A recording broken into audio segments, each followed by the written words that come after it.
Report में क्या है। जो अहम बातें निकलकर सामने आई हैं वो ये है कि हिंसा रोकने में राज्य सरकार पूरी तरह से नाकाम रही, पूरी तरह से फेल साबित हुई। नतीजों के बाद बंगाल में जो वायलेंस का दौर देखा गया वो पूर्व नियोजित था, प्री प्लान्ड तरीके से इस हिंसा को अंजाम दिया गया। यह पता चला है, खास पार्टी के लोगों को निशाना बनाने की कोशिश की गई। रिपोर्ट में इसका भी जिक्र है। हमलावर क्रिमिनल, माफिया, डॉन, गुंडे और बदमाश थे, यानी इन्हें साफ तौर पर ऐसा करने के लिए कहा गया। पुलिस ने हिंसा पीड़ितों पर ही एफआईआर दर्ज कर ली। जो विक्टिम्स थे उन्हीं के खिलाफ एफआईआर रजिस्टर की गई। शिकायतों के बावजूद जो आरोपी थे, जिन्होंने हिंसा की, जो हिंसा के आरोपी थे, उन्हें गिरफ्तार नहीं किया गया, उनकी गिरफ्तारी नहीं हुई। कई जगहों पर क्रूड बॉम्ब और पिस्टल की फैक्ट्रियां भी पाई गई हैं, जो ये साफ इशारा कर रही हैं कि इस साजिश के पीछे तार बहुत लंबे हैं। हमारे साथ जस्टिस प्रमोद कोहली इस वक्त मौजूद हैं, जो कि फैक्ट फाइंडिंग कमेटी जो बनाई गई, जिसकी फाइंडिंग्स हम आपको बता रहे थे, जो अहम बातें निकलकर सामने आई हैं। जस्टिस कोहली इस वक्त खुद हमारे साथ मौजूद हैं। जस्टिस कोहली, बहुत बहुत स्वागत है आपका।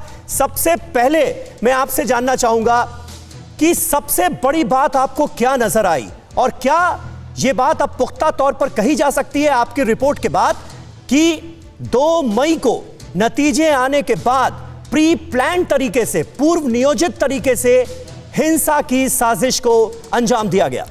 Justice Kohli, fact finding committee जो बनाई गई थी, जिसने दौरा किया पश्चिम बंगाल के तमाम हिंसा प्रभावित इलाकों का, उसके बाद अपनी रिपोर्ट गृह मंत्रालय को सौंपी है, आप उसकी अध्यक्षता कर रहे थे। रिपोर्ट में क्या क्या अहम बातें कही गई हैं, आपने क्या देखा वहां पर, और क्या वाकई ये बात पुख्ता तौर पर आप मान रहे हैं कि ये जो हिंसा की घटनाएं हुई नतीजे सामने आने के बाद, ये प्री प्लान थी? समीर, देखिए, जो फैक्ट फाइंडिंग कमेटी कॉन्स्टिट्यूट की गई जी, उसके 5 मेंबर हैं, जिसमें श्रीमती निर्मल कौर जो फॉर्मर डीजीपी झारखंड हैं, श्री आनंद बोस जो फॉर्मर चीफ सेक्रेटरी केरल हैं, श्री मदन गोपाल जी जो कर्नाटक के एडिशनल चीफ सेक्रेटरी रहे हैं, और निसार अहमद जी जो इंडियन इंस्टीट्यूट ऑफ कंपनीज के अध्यक्ष रहे हैं। ये 5 मेंबर थे।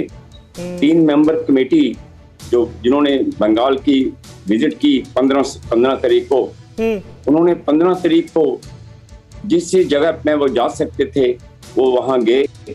उसमें काफ़ी विलेजेस कवर किए, कई डिस्ट्रिक्ट्स में गए, लोगों से मुलाकात की, और उसके बाद लॉकडाउन हो गया तो 16 से लेकर 20 तक कमेटी ने लोकल लोगों की हेल्प से वीडियो कॉन्फ्रेंसिंग से लोगों से इंटरेक्शन की जी। कमेटी ने ये पाया है कि तकरीबन 15,000 इंसिडेंट ऑफ वायलेंस हुए हैं बंगाल के अंदर 2 मई की रात से लेकर आगे तक।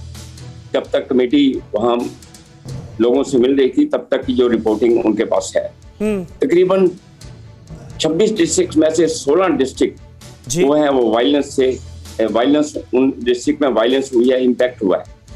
तकरीबन 7,000 के करीब औरतों को मॉलेस्ट किया गया।